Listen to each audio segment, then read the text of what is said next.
die Pizza los! Nein! Du blöder Schwamm! Oh, halt bloß die Pizza fest! SpongeBob und Thaddäus. SpongeBob und Thaddäus müssen liefern. Sie müssen eine Pizza liefern. Sich verfahren. Sie verfahren sich. Können. Werden Sie die Pizza liefern können? Als erstes sehen wir uns den Ausschnitt mit Untertiteln an. Dann lernen wir die wichtigsten Wörter und Ausdrücke, die Aussprache und den kulturellen Kontext. Zum Schluss sehen wir uns den Ausschnitt ohne Untertitel an. Am Ende dieses Videos wirst du fast alles im Clip verstehen. Tut mir leid, Sir, wir haben geschlossen. Ahoi, die große Krabbe, was kann ich für Sie tun? Pizza? Natürlich haben wir Pizza. Mr. Krabs? Unser Liefertintenfisch bringt sie Ihnen sofort vorbei. Aber Mr. Krabs, wir bieten gar keine Pizza an.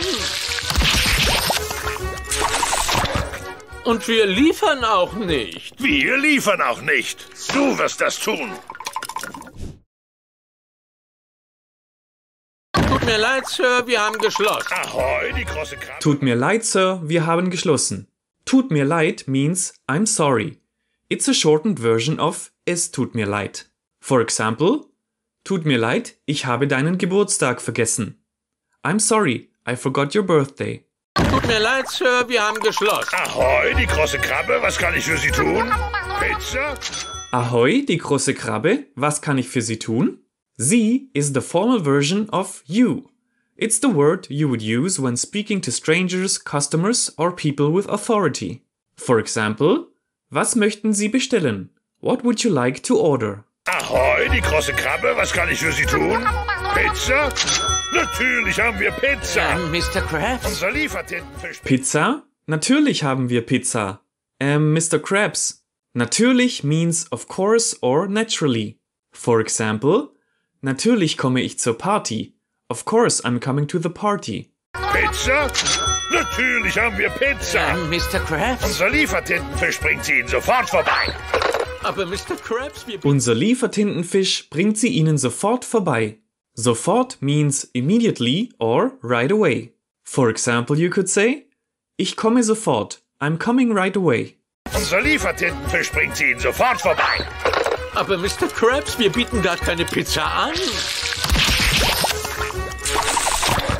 Und wir liefern auch... Aber Mr. Krabs, wir bieten gar keine Pizza an. Gar is similar to at all or even. You use it in negative sentences for emphasis. For example, ich habe gar kein Geld means I have no money at all.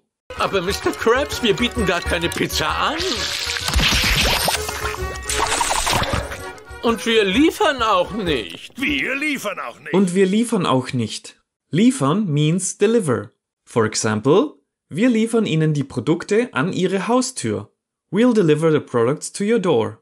Und wir liefern auch nicht. Wir liefern auch nicht. Du wirst das tun. Heute schreiben wir... Wir liefern auch nicht. Du wirst das tun. Tun means to do. For example, was soll ich tun? What should I do? You'll also often hear machen to mean to do. Was soll ich machen? What should I do? Wir liefern auch nicht. Du wirst das tun. Heute schreiben wir Geschichte, Thaddäus. Dieser glückliche Kunde... Heute schreiben wir Geschichte, Thaddäus. Die Geschichte means the history. It's a feminine noun, so you need to use the feminine word for the. Die. For example, die Geschichte Deutschlands ist sehr interessant. The history of Germany is very interesting. Geschichte can also mean story, depending on the context. For example, erzähl mir eine Geschichte means tell me a story. Heute schreiben wir Geschichte, Thaddäus. Dieser glückliche Kunde bekommt die erste Krabbenburger-Pizza überhaupt. Na toll, dann... Dieser glückliche Kunde bekommt die erste Krabbenburger-Pizza überhaupt. Überhaupt means at all or ever. It's used to emphasize the extent of something. For example, er ist der beste Fußballspieler überhaupt means he is the best soccer player ever. Dieser glückliche Kunde bekommt die erste Krabbenburger-Pizza überhaupt. Na toll, dann darfst du auch fahren. Das geht nicht, ich bin immer... Na toll, dann darfst du auch fahren. Fahren often means drive. For example, wir fahren gleich nach Hause. We are about to drive home. It's a very general verb that can refer to driving any kind of vehicle. So the translation can change from drive to cycle or simply travel. For example, ich fahre mit dem Fahrrad zur Arbeit means I cycle to work. Na toll, dann darfst du auch fahren. Das geht nicht, ich bin immer noch in der Fahrschule. Stell dich nicht so an, SpongeBob. Das geht nicht. Ich bin immer noch in der Fahrschule. Die Fahrschule means the driving school. It's a compound word made up of fahr, drive, and Schule, school. For example, you could say, ich gehe zur Fahrschule, meaning I'm going to driving school. Das geht nicht, ich bin immer noch in der Fahrschule. Stell dich nicht so an, SpongeBob. Das ist gleich um die Ecke. Ja. Stell dich nicht so an, SpongeBob. Das ist gleich um die Ecke. Die Ecke means the corner. For example, you could say, die Bäckerei ist um die Ecke. The bakery is around the corner. Stell dich nicht so an, SpongeBob. Das ist gleich um die Ecke. Ja, aber... Mach einfach dasselbe wie in der Fahrschule. Naja, okay. Mach einfach dasselbe wie in der Fahrschule. Dasselbe means the same. Dasselbe and das gleiche both mean the same, but are used in different contexts. Dasselbe means the exact same object or thing, while das gleiche refers to two things that are identical, but not literally the exact same object. For example, trägt dasselbe Hemd wie gestern. He's wearing the exact same shirt as yesterday. However, you would say, ich habe das gleiche Auto wie du. I have the same car as you. Mach einfach dasselbe wie in der Fahrschule. Naja, okay. Moment, wie war das noch? Auspacken. Naja, okay. Moment, wie war das noch? Der Moment means the moment. But Moment can also be used as an expression meaning wait a minute. For example, you could say, Moment, ich muss mir die Schuhe binden. Meaning, wait a minute, I have to tie my shoes. Naja, okay. Moment, wie war das noch? Auspacken. Hä? Auspacken. Ausparken. Hä? Ausparken means to back up or to pull out of a parking space. This is a verb with a separable prefix, made up of aus, out, and parken, to park. For example, you might say, ich muss ausparken. I have to pull out of the parking space. Auspacken. Hä? Auspacken. Ach so, ausparken. Park aus. Ich park aus! Ich park aus! Mich ansteuern, SpongeBob. Ich park aus. Ich park aus. Park aus is the present tense from the verb ausparken. As we see here, in the present tense, the prefix gets separated from the main verb and sent to the end of the clause. For example, ich parke langsam aus. I slowly back out. Ich park aus! Ich park aus! Lass mich ansteuern, SpongeBob. Lass mich ansteuern. Ich park aus! Ich park aus! Lass mich ans Steuer, SpongeBob. Lass mich ans Steuer. Lass mich means let me. It's a common phrase used when you want to do something yourself. For example, lass mich das machen. Let me do this. Lass mich ansteuern, SpongeBob. Lass mich ansteuern. Ich park aus! Ich park aus! Ich hab ausgeparkt. Schön. Ich hab ausgeparkt. Ausgeparkt means backed out and is the past participle of the separable prefix verb ausparken. For example, you could say, ich habe ausgeparkt und bin dann nach Hause gefahren. I pulled out of the parking spot and then drove home. To form the past participle of verbs with a separable prefix, the prefix goes at front before the ge plus the main part of the verb. For example, the past participle of the verb aufmachen, to open, would be aufgemacht. Ich habe das Fenster aufgemacht. I opened the window. Ich hab ausgeparkt. Schön. Du hast ausgepackt. Und weißt du was noch? Du hast den Tank leer gefahren. Und darüber hinaus... Du hast den Tank leer gefahren. Der Tank means the tank or the fuel tank.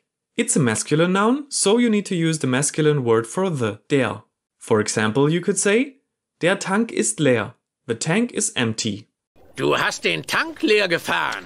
Und darüber hinaus sind wir mitten in der Einöde. Und weißt du, was sonst noch? Und darüber hinaus sind wir mitten in der Einöde. Darüber hinaus means what's more, beyond that, or in addition. It's used to add more information. For example, zu Fuß gehen macht fit. Darüber hinaus ist es gut für die Seele. Walking keeps you fit. What's more, it's good for the soul. Remember, darüber hinaus is more formal. In casual conversation, you might use außerdem instead, which is more like also. Und darüber hinaus sind wir mitten in der Einöde. Und weißt du, was sonst noch ist? Ich glaube fast die Pizza. Und weißt du, was sonst noch ist? Weißt means you know. It's the do-you form of the verb wissen, meaning to know. For example, you could say, weißt du, wo das ist? Meaning, do you know where that is? In German, the verb changes depending on who is doing the action. Wissen is unusually irregular. The I, you, and he, she, it form look very different from the infinitive. It goes, ich weiß, I know, du weißt, you know, and sie, es weiß, he, she, it knows. The rest of the verb conjugates as expected. Wir wissen, we know, ihr wisst, you all know, and sie or sie wissen, they or you know. Und weißt du, was sonst noch ist? Ich glaube fast die Pizza wird kalt. Die große Krabbe Pizza. Ich glaube fast die Pizza wird kalt.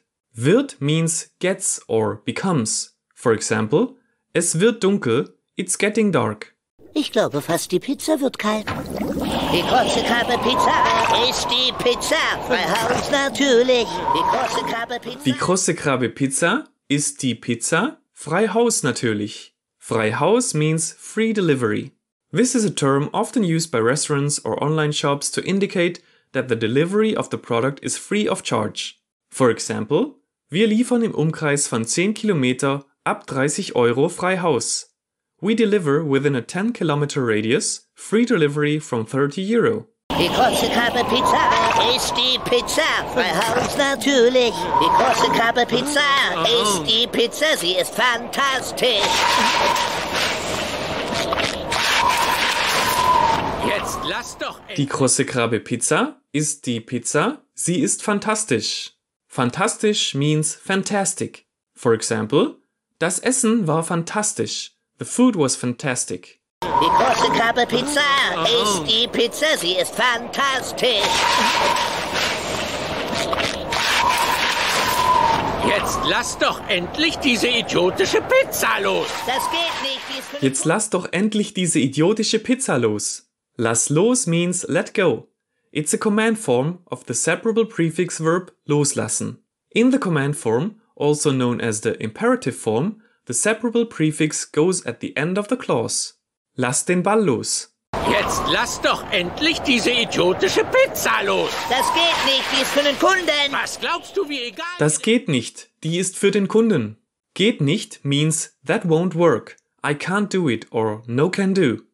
It's a common phrase for when something is not possible or can't be done. For example, you could say, das geht nicht. Ich habe keine Zeit.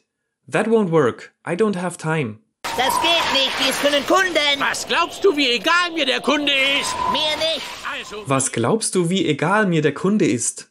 Egal means indifferent. It commonly is used to say you don't care about something. The indifferent person goes in the dative case. For example, es ist mir egal. I don't care, where mir is a dative pronoun. Another example, es ist mir egal, was du denkst. I don't care what you think. Was glaubst du, wie egal mir der Kunde ist? Mir nicht. Also mir schon. Also, Mir nicht, also mir schon. Schon usually means already. For example, ich habe schon gegessen means I have already eaten. But in the context of the line also mir schon, it is used to affirm that you do something or agree with something someone just asked or said, without repeating the verb. For example, magst du das Essen? Ja, schon. Do you like the food? Yes, I do. Another example would be, arbeitet sie noch als Lehrerin? Ich denke schon. I think so. Mir nicht. Also mir schon. Also, Thaddäus. Lass die Pizza... Also Thaddäus. Also means so, okay, or well. It's often used to start a new topic in a conversation after a break. Also, wir sollten jetzt anfangen. Okay, we should start now. Also, Thaddäus. Lass die Pizza los. Nein! Du blöder Schwamm. Halt bloß die... Du blöder Schwamm. Ah, Der Schwamm means the sponge. For example, ich drücke den Schwamm aus. I squeeze the sponge. Du blöder Schwamm! Halt bloß die Pizza fest!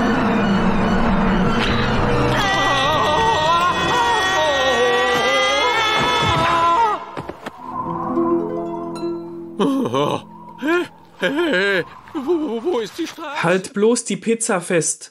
Halt fest means hold tight or hold firmly. It's from the separable prefix verb festhalten.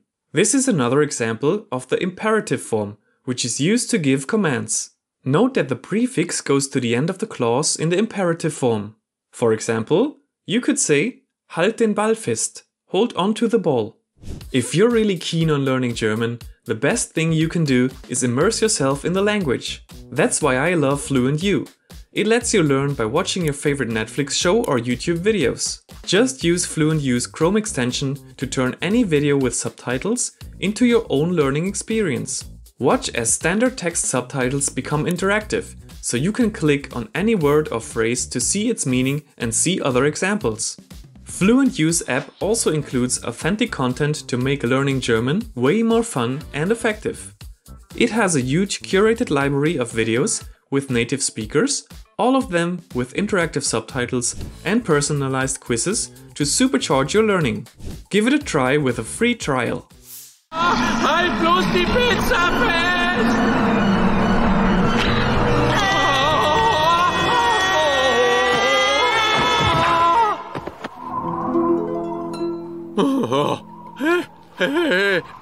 Wo ist die Straße? Wo ist die Straße? Wir sind am Ende. Wo ist die Straße? Wo ist die Straße?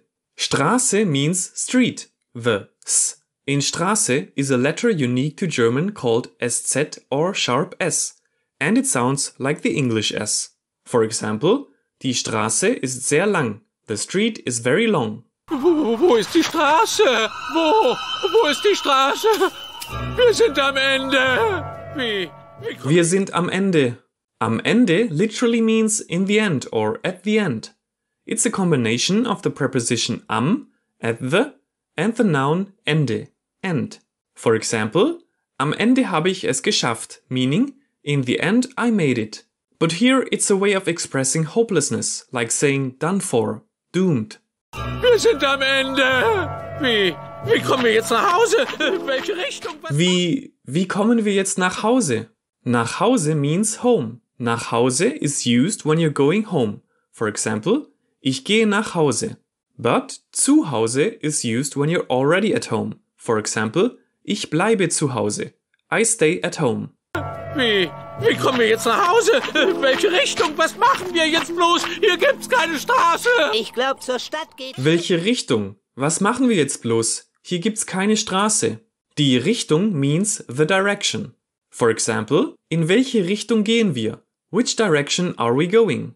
Welche Richtung? Was machen wir jetzt bloß? Hier gibt's keine Straße. Ich glaube, zur Stadt geht's hier längs. Groß zeigt immer in Richtung. Ich glaube, zur Stadt geht's hier längs. Geht's is a contraction of geht es, meaning this is the way to, this route goes towards. For example, zum Park geht's hier lang. This is the way to the park. Ich glaube, zur Stadt geht's hier längs. Groß zeigt immer in Richtung Zivilisation. Hier längs? Moos zeigt immer in Richtung Zivilisation. Die Zivilisation means the civilization. For example, die alten Ägypter hatten eine sehr fortgeschrittene Zivilisation. The ancient Egyptians had a very advanced civilization. Groß zeigt immer in Richtung Zivilisation. Hier längs? Hier entlang? Gut, dann gehe ich hier. Hier längs, hier entlang. Hier entlang means this way. For example, der Ausgang ist hier entlang. Hier means here and entlang means along. Hier längs, hier entlang. Gut, dann gehe ich hier entlang. Thaddäus, warte. Gut, dann gehe ich hier entlang. Good usually means good, but here it's used to express agreement like okay or right. Gut, dann sehen wir uns morgen um 11 Uhr. Gut, dann gehe ich hier entlang. Thaddäus, warte, ich glaube nicht. Vertrau mir, ich weiß, was ich tue.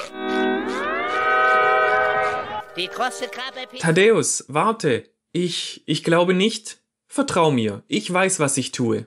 Vertrau means trust. It's the imperative form of the verb vertrauen. You always use the dative after vertrauen. So you need to use the dative word for me, which is mir, not mich. So to say trust me, you say vertrau mir. Another example would be vertrau ihm nicht. Don't trust him. Again, you need the dative word for him, ihm, with an M, not the accusative form, ihn. Thaddäus, warte, ich glaube nicht. Vertrau mir, ich weiß, was ich tue. Die große Krabbe-Pizza ist die Pizza super knusperig. Pizza, Pizza, Pizza, Pizza,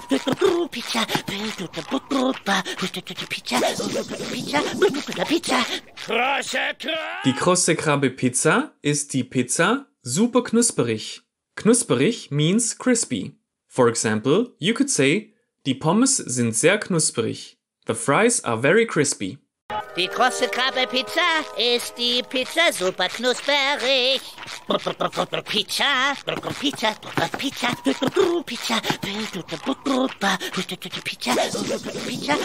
Pizza. Große Krabbe Pizza ist die Pizza für dich und mich.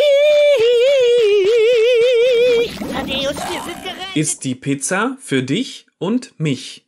Für is like the English for. For example, das Geschenk ist für dich. The gift is for you.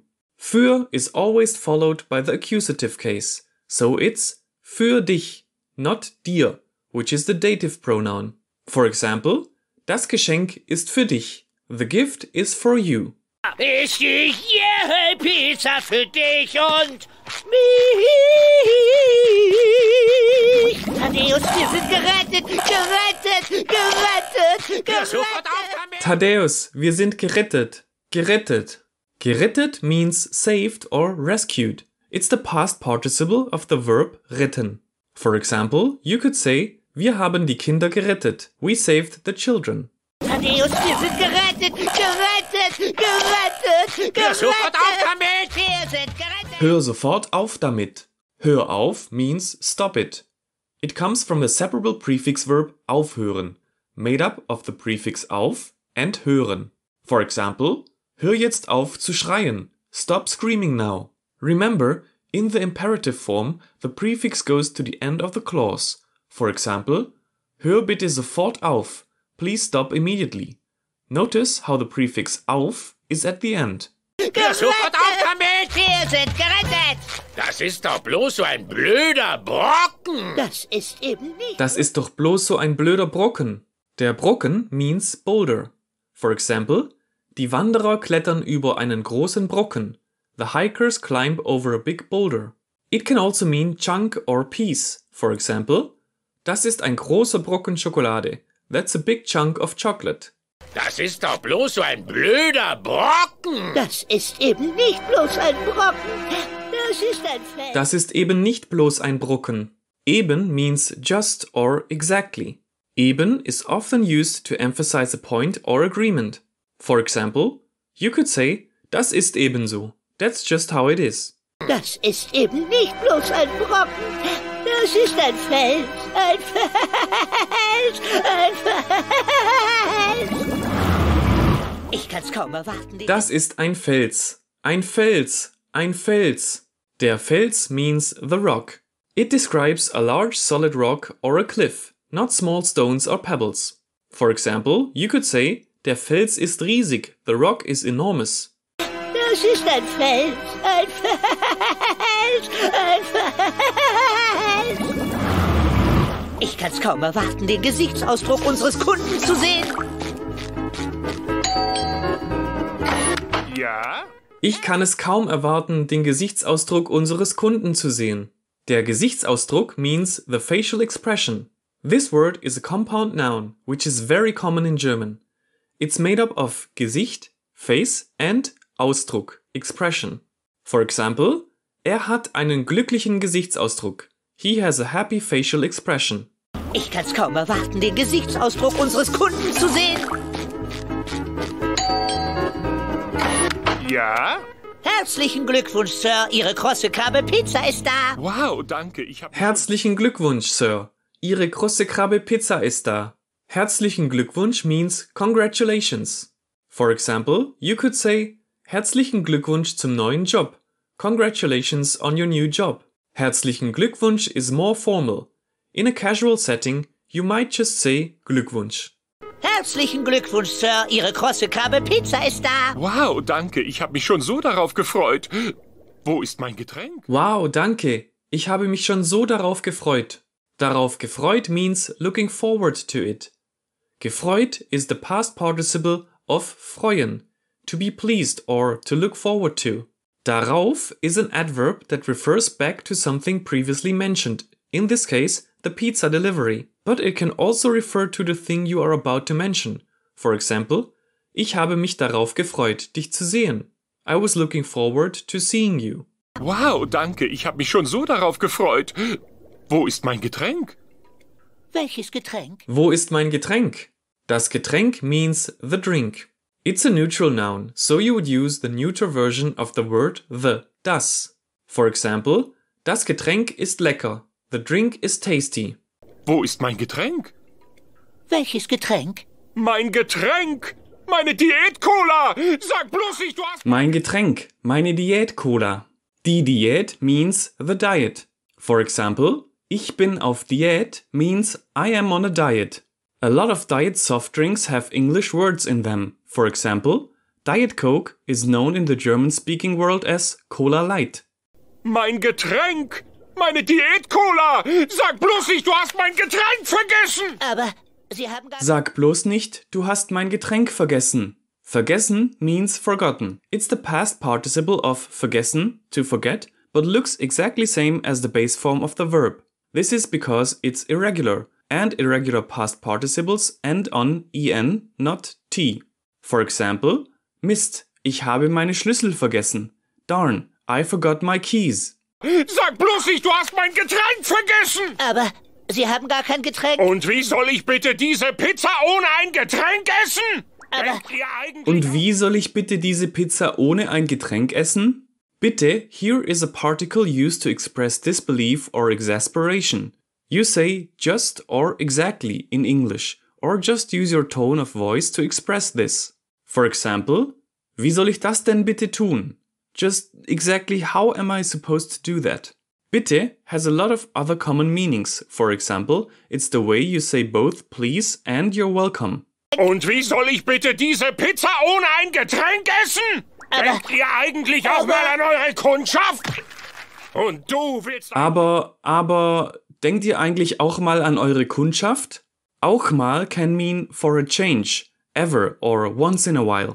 For example, du musst auch mal eine Pause machen und dich ausruhen. You have to take a break once in a while and rest. Denkt ihr eigentlich auch mal an eure Kundschaft? Und du willst ein Lieferjunge sein? Behalt deinen Dreck! Und du willst ein Lieferjunge sein? Behalt deinen Dreck. Der Lieferjunge means the delivery boy. This is a compound word made up of Liefer, delivery and Junge, boy. For example, der Lieferjunge gibt mir das Paket. The delivery boy gives me the package. Und du willst ein Lieferjunge sein? Behalt deinen Dreck! Spongy? Ach, Schwamm drüber. Sponge?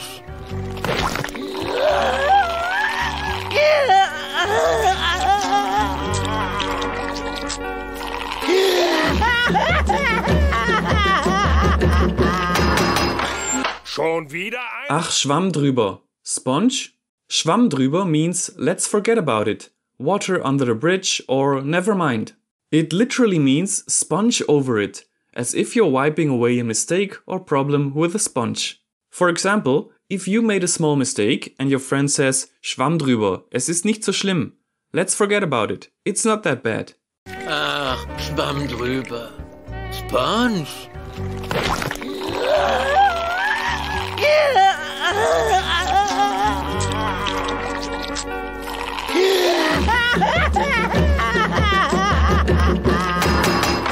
Schon wieder einer? Ich hab deinem kleinen... Schon wieder einer? Schon wieder means again or once again. It's often used to express surprise or annoyance when something happens repeatedly. For example, schon wieder Regen means is it raining again? Schon wieder einer? Ich hab deinem kleinen Freund schon gesagt, dass ich die nicht will. Ja, die hier geht. Ich habe deinem kleinen Freund schon gesagt, dass ich die nicht will. Klein means small or little. For example, das ist ein kleines Haus means this is a small house. The adjective needs an ending in these examples because it comes before the noun. Adjective endings get quite complicated, but just know that in this example, it needs an s ending because house is a neuter noun in the nominative case, and it follows an indefinite article a. Ich hab deinem kleinen Freund schon gesagt, dass ich die nicht will. Ja, die hier geht aufs Haus. Hat er sich über... Ja, die hier geht aufs Haus. Aufs Haus means on the house. This phrase is often used in bars or restaurants when the owner or bartender offers a drink or a meal for free.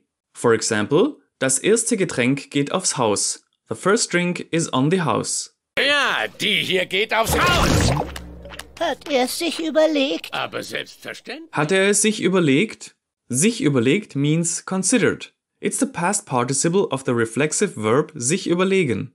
Reflexive verbs need a reflexive pronoun. Because this is for the RCS form, the reflexive pronoun is sich.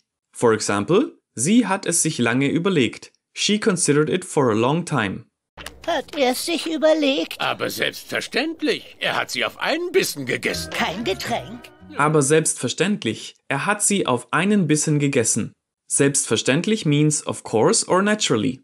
For example, selbstverständlich kannst du mitkommen. Of course you can come along. Aber selbstverständlich. Er hat sie auf einen Bissen gegessen. Kein Getränk? Nö. Jetzt fahr mich heim. Was meinst du mit heim? Wir kommen gerade noch rechtzeitig zur Arbeit. Arbeit? Was meinst du mit heim? Wir kommen gerade noch rechtzeitig zur Arbeit. Rechtzeitig means on time or in time. It's a compound word made up of recht, right or correct, and Zeit, time. So, rechtzeitig literally means right time. For example, ich hoffe, wir kommen rechtzeitig dort an. I hope we arrive there in time. Was meinst du mit heim? Wir kommen gerade noch rechtzeitig zur Arbeit. Arbeit? Arbeit? Die Arbeit means the work. For example, ich gehe zur Arbeit means I am going to work. Another example, ich liebe meine Arbeit, meaning I love my work. Tut mir leid, Sir, wir haben geschlossen. Ahoi, die große Krabbe, was kann ich für Sie tun? Pizza? Natürlich haben wir Pizza. Mr. Krabs? Unser Liefertintenfisch bringt sie Ihnen sofort vorbei. Aber Mr. Krabs, wir bieten gar keine Pizza an. Und wir liefern auch nicht. Wir liefern auch nicht. Du wirst das tun. Heute schreiben wir Geschichte, Thaddäus. Dieser glückliche Kunde bekommt die erste Krabbenburger-Pizza überhaupt. Na toll, dann darfst du auch fahren. Das geht nicht, ich bin immer noch in der Fahrschule. Stell dich nicht so an, SpongeBob. Das ist gleich um die Ecke.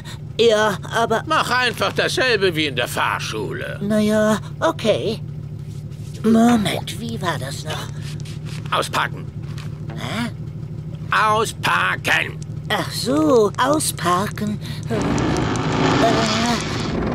Park aus. Ich park aus! Ich park aus! Lass mich ans Steuer, SpongeBob. Lass mich ans Steuer. Ich park aus! Ich park aus!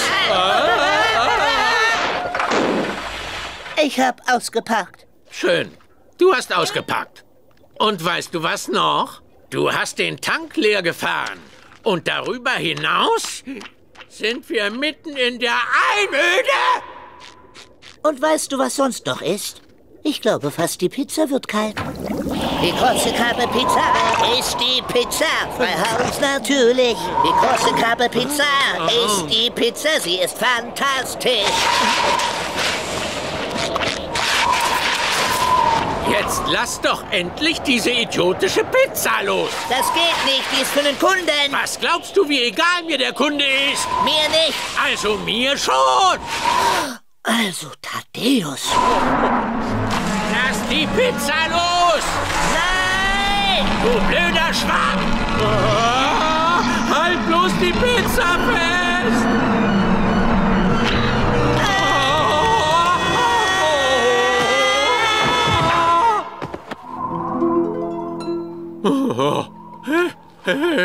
Wo ist die Straße? Wo ist die Straße? Wir sind am Ende.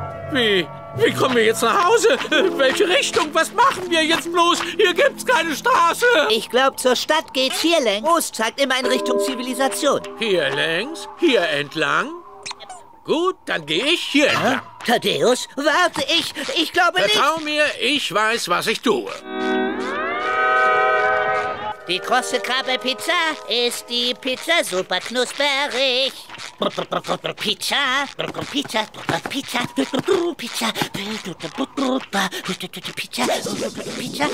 Pizza. Krosse Krabbe-Pizza ist die Pizza für dich und mich. Thaddäus, wir sind gerettet, gerettet. Ja, sofort auf damit! Wir sind gerettet. Das ist doch bloß so ein blöder Brocken. Das ist eben nicht bloß ein Brocken. Das ist ein Fels. Ein Fels. Ich kann's kaum erwarten, den Gesichtsausdruck unseres Kunden zu sehen. Ja? Herzlichen Glückwunsch, Sir. Ihre krosse Krabbe-Pizza ist da. Wow, danke. Ich habe mich schon so darauf gefreut. Wo ist mein Getränk? Welches Getränk? Mein Getränk! Meine Diät-Cola! Sag bloß nicht, du hast mein Getränk vergessen! Aber Sie haben gar kein Getränk. Und wie soll ich bitte diese Pizza ohne ein Getränk essen? Denkt ihr eigentlich auch mal an eure Kundschaft? Und du willst ein Lieferjunge sein? Behalt deinen Dreck! Spongy? Ach, Schwamm drüber. Sponge?